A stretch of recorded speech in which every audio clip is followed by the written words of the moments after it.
Selamat malam pemirsa, selamat bergabung di iTalk, sebuah perbincangan mendalam bersama tokoh yang tengah berada di pusaran pemberitaan. Saya Aryo Ardi.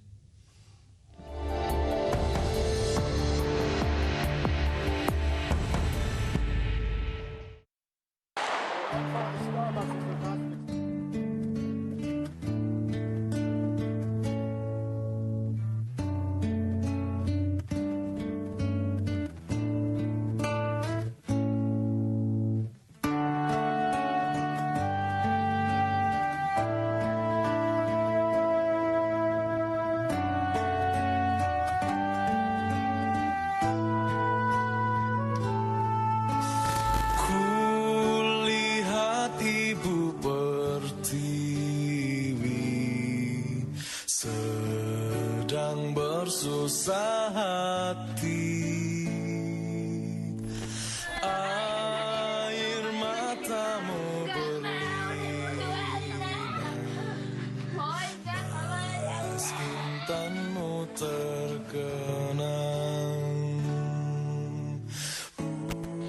Suku beda, kondisi ekonomi juga beda. Kita punya pendidikan tinggalika yang nggak bisa pecah. Harus waspada. Kekayaan kini ibu sedang lara, berhenti dan berdoa.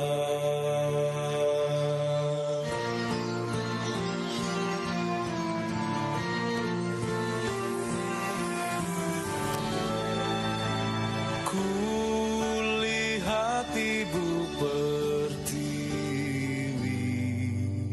kami datang berbakti.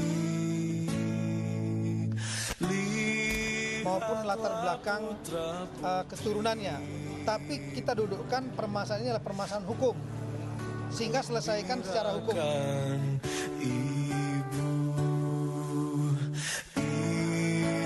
Kami tetap cinta.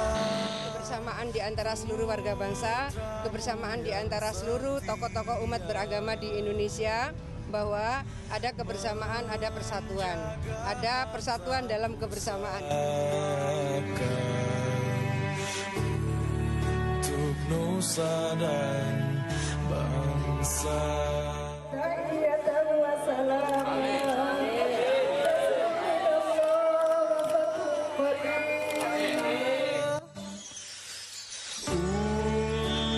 nusa dan bangsa.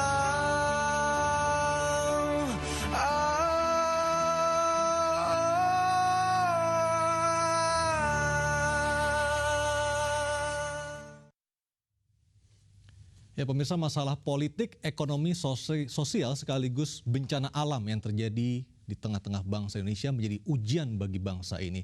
Dan malam hari ini saya sudah kedatangan tamu Menteri Sosial Khofifah Indar Parawansa. Selamat malam Bu Khofifah.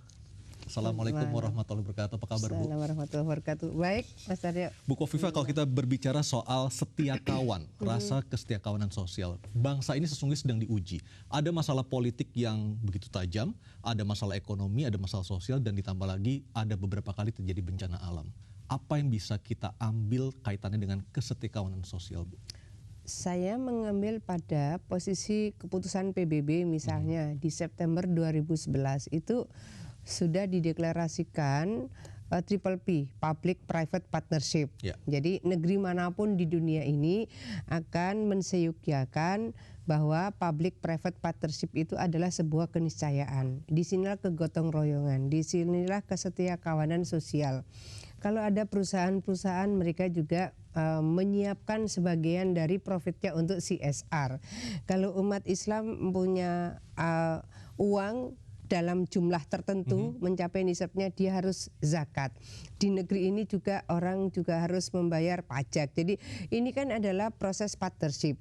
Kemudian ajaran agama Islam mengajarkan tangan di atas lebih mulia dari tangan di bawah. Betapa bahwa semua lini, apakah dari lini religiositas, apakah dari lini regulasi kebangsaan, ataukah kemudian keputusan PBB, sama mensyukurkan adanya partnership, adanya kegotong royongan, adanya kesetiakawanan sosial. Bahkan secara internasional ada International Voluntary Day dan itu nanti tanggal 4 Desember. Dan kita punya 20 Desember itu Hari Kesetiakawanan Sosial Nasional.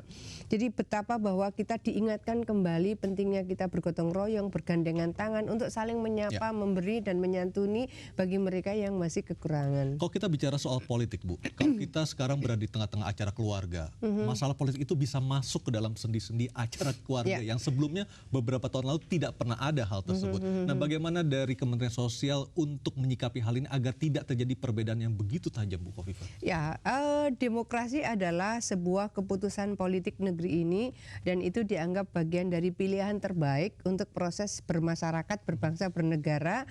Maka ada hak warga negara untuk bisa menentukan hak pilihnya. Betul. Dan kemudian diambil keputusan oleh pemerintah. Mulai tahun lalu ada pemilihan secara kolektif dan tahun depan ini pilkada juga ada pemilihan pilkada serentak.